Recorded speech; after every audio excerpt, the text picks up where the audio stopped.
Hello বন্ধুরা, good morning সবাইকে রাতে রাতে। আর সবাইকে জানাই জয় জগন্নাথ। সোজা রথ পেরিয়ে গেল গত পরশু দিন। আর খুব ইচ্ছা ছিল রথ দেখার এবছরে, মানে আমি কখনো ইচ্ছা এতটা জাগিনি। এবছর দেখার ইচ্ছা হয়েছিল যে আমি কখনো বড় রথ দেখিনি, সে বড় রথ দেখার জন্যে।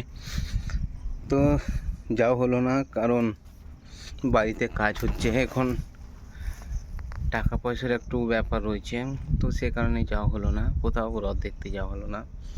এবারে ভেবেছিলাম মায়াপুরে রথ দেখব, কারণ এটা খুব ইচ্ছা ছিল আমার। মায়াপুর তো যাই, যখন মন চায় চলে যায়, কিন্তু মায়াপুরে রথ আমি কখনো দেখিনি কেমন হয়। তারপরে একবার ভাবলাম যে আমাদের এখানে একটা বড় রথ হয়, সেগুলো যাব, সেগুলো হলো না।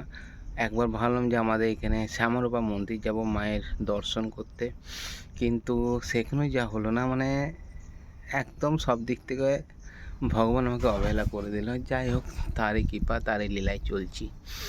আর জীবনটা তো শ্রী রাধারানীর চরণে সমর্পণ করে দিয়েছি কবেই। তো উল্টো থেকে সোজা রথ থেকে উল্টো রথ প্রায় 8 দিন পরেই উল্টো রথ, মানে সোজা রথ যেদিনে তার 8 দিন পরেই উল্টো রথ। তো আজকে আমাদের বধ হচ্ছে। এই সোজা রথ থেকে উল্টো রথের ঠিক 2 দিন পরে বধ, অর্থাৎ মঙ্গলবার আর শনিবার। তো আজ যেহেতু শনিবার আমাদের এখানে বধ হচ্ছে। একটা সময় ছিল মা করতো আমার জন্যে, যে বধ করতো আর কি, বধে উপোস করতো, কিন্তু এই বছর কিছুই না, জানি না কেন। বধ করতে হয়, বধ করলে সংসারে মঙ্গল হয়। মা দুর্গা হয়তো আমাকে কখন ক্ষমা করবে না, জানি না। তিনি যেভাবে চালাচ্ছেন সেইভাবেই চলছি, তার লীলাখেলা তিনিই রেখেছেন ধরে। ব্যাস একটাই ইচ্ছা, মরার আগে, আমি বারবার বলি আমার বিভিন্ন ভিডিওর মাধ্যম দিয়ে, মরার আগে, যাবার আগে, শান্তির জায়গা পৌঁছানোর আগে একবার যেন মনের শান্তিটা মেটাতে পারি আমার প্রভুর জন্মভূমি লীলাভূমিতে। একবার যেতে পারি সেখানে, সেই রজে, সেই মাটিতে, যে মাটিতে আমার প্রভু খেলাধুলা করতেন, সেখানে যেন একটু গড়াগড়ি দিয়ে বলতে পারি, প্রভু আমি তোমার চরণে তলায় এসেছি, তুমি আমার সমস্ত বাঁধন থেকে মুক্তি দাও, তোমার চরণের তলায় আমার ঠাঁই দাও, তোমাদের চরণের তলায় ঠাঁই দাও, হে ব্যাপিত আমায় দৃষ্টিভঙ্গি দাও, যেন তোমাদেরকে দেখতে পাই, তোমাদেরকে সেবা করতে পারি, তোমাদের চরণের তলায় থাকতে পারি। এটা যখন থেকে ভগবান শ্রীকৃষ্ণ বা রাধারানীকে জেনেছি না, তখন থেকে। আর উল্টো রথ বা সোজা রথের বর্ণনা আমি অনেক ভিডিওতে দিয়েছিলাম। এই জগন্নাথ মহাদেব মহাপ্রভু কোনো সাধারণ জিনিস না, কোনো সাধারণ, মানে তিনি অনন্ত কোটি ব্রহ্মাণ্ডের মালিক, স্বয়ং ভগবানের হৃৎপিণ্ড যার মধ্যে বিরাজমান রয়েছে।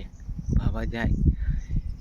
আমরা জানি রথের আগে ভগবান জগন্নাথ দেবের স্নান যাত্রা হয়, সেখানে জগন্নাথ দেব স্নান করে 108 কলসি জলে স্নান করে ভগবানের শরীর খারাপ হয়ে যায়, অর্থাৎ প্রভু জগন্নাথ দেবের, প্রভু বলরামের এবং মাতা সুভদ্রা তিনজনকার জ্বর চলে আসে। মানে আমাদের শরীর খারাপ হলে যেমন ডাক্তার আমাদেরকে দেখতে আসে বা আমরা ডাক্তারের কাছে চলে যাই দেখাতে, সেরকম ভগবান জগন্নাথ দেবের যখন জ্বর আসে না, ডাক্তারে আসে তার চেক আপ করাতে। বাস্তবিক তার মধ্যে প্রাণ আছে, এবং ভক্তরা এটা ফিল করে, আমরা ফিল করি। জগন্নাথ দেবের হৃদয়ে যদি কেউ কান পেতে শোনে না, যে জগন্নাথ দেবের মানুষের যখন হৃৎপিণ্ড ডিপ ডিপ ডিপ ডিপ করে, সেখানে জগন্নাথ দেবের ভিতরটা কিন্তু ডিপ ডিপ ডিপ ডিপ করে, সত্যি টিকটিক। কিন্তু কারণ আমি এটা ফিল করেছি অনেকবার।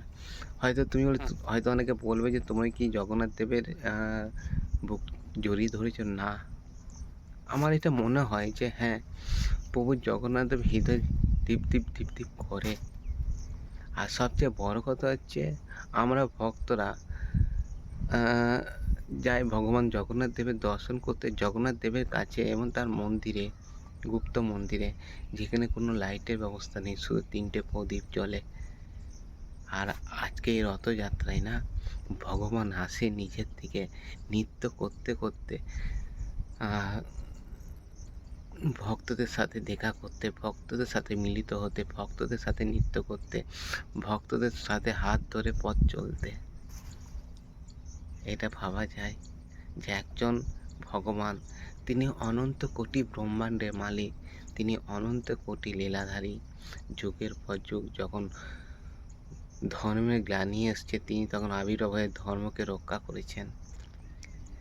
তা তিনি আমাদের মতো ভক্ত সাধারণ মানুষদের সাথে চলে যায় হাঁটতে হাঁটতে মাসির বাড়িতে। আহা ভগবান, আমি এই কথাগুলো যখন বলছি না, বিশ্বাস করবে না, আমার শরীরে কাঁটা দিয়ে উঠছে। আমি কৃষ্ণ ভক্ত, আমি রাধে ভক্ত, কিন্তু আমি বিশ্বাস করি, আর প্রত্যেকটা সনাতনী বিশ্বাস করে যে আমাদের জগন্নাথ, আমাদের জগার মধ্যে রয়েছে আমাদের শ্রীকৃষ্ণের হৃৎপিণ্ড। আমরা জানি ভগবান শ্রীকৃষ্ণ যখন মর্ত ত্যাগ করেছিল, যখন বৈকুণ্ঠে যাত্রা, গোলকে যাত্রা করেছিল, তখন তার দেহটা বা তার সবটা দাহ করা হলো, তার হৃৎপিণ্ড কিন্তু পুরানো হয়নি, পুড়েনি। তখন ব্রহ্মাবাণী হয়েছিল যে হে হৃৎপিণ্ড স্বয়ং অনন্ত কোটি ব্রহ্মাণ্ডের, একে সমুদ্রে ভাসিয়ে দাও, এবং এই ভাসতে ভাসতে চলে যাবে জগন্নাথ দেবের হৃদয়ের মধ্যে। ভাবা যায় আমাদের জগন্নাথ দেব সেই জগন্নাথ দেব যার মধ্যে ভগবান শ্রীকৃষ্ণের হৃৎপিণ্ড রয়েছে। নীলবন ব্রহ্ম হৃৎপিণ্ড এটাকে বলা হয়, কারণ এই হৃৎপিণ্ড হচ্ছে নীল। মানে এইগুলো যখন ভাবি না, এগুলো যখন শুনি না, একটা মনের মধ্যে অটুট ভক্তি চলে আসে, শরীরে কাঁটা দিয়ে ওঠে। আর তো ভালো লাগে যখন কখনো ভগবানের স্বপ্ন দেখলাম, কখনো যদি দেখি, তা মনে হয় যেন স্বয়ং ভগবানের সাথেই আমি রয়েছি, ভগবান আমার কাছে রয়েছে। আর ওই স্বপ্নটা যদি মাথার মধ্যে ঢুকে যায় না, তা মনে হয় সেই স্বপ্নটাকে নিয়ে সারাদিন ভাবতে থাকি।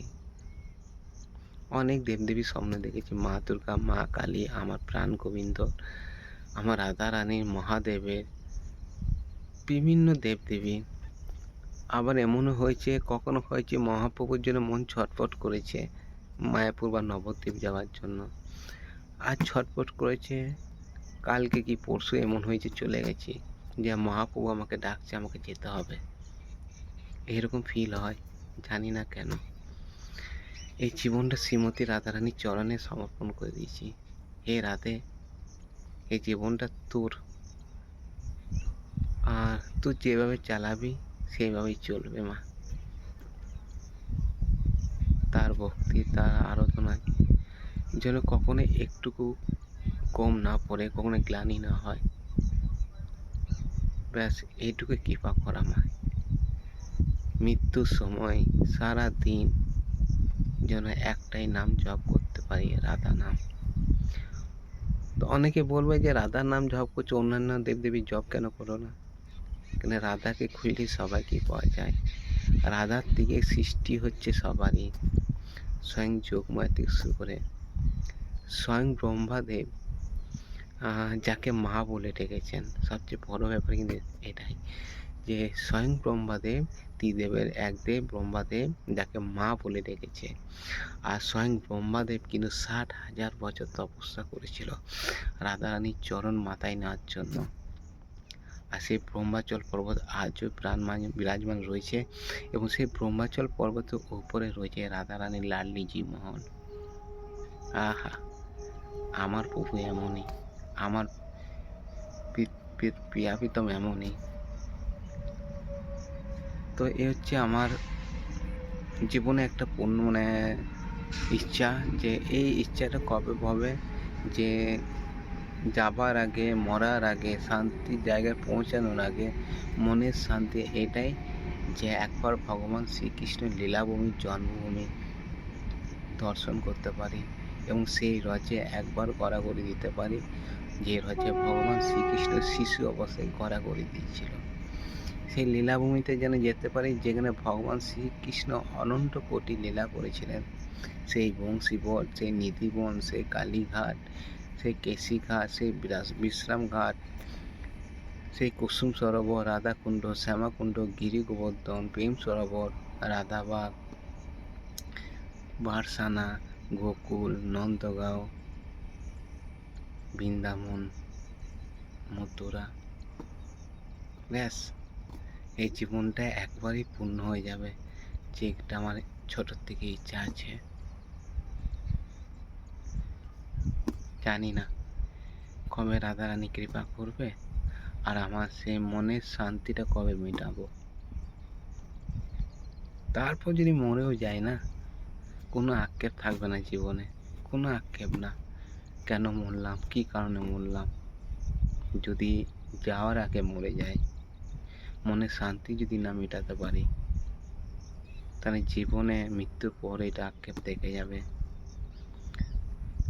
20-22 বছরের যা জন্মদিনে পালন করলাম নির্জলা, আর 8-10 বছরের রাধারানী পালন করলাম নির্জলা, তাদের জনম ভিটে বা লীলাভূমি দর্শন করতে পারলাম না, তখন আত্মাটাও কাঁদবে। কি করলি জীবনে। আমি জীবনে সত্যি কিছু করতে পারিনি না। আমি আমার মাকে বাঁচিয়ে ফেরাতে পেরেছি বাড়ি, না কারো মনের মতো হতে পেরেছি, পারিনি। সত্যি বলতে পারিনি। অথচ ভগবান আমাকে সব আপত্তি বিপদ সব ইঙ্গিত দিয়ে দেয়, সব দিয়ে দেয়, কিন্তু এটা সত্যি কথা বলছি। কিন্তু আমি কিছু করতে পারি না, কিচ্ছু না, জানি না কেন।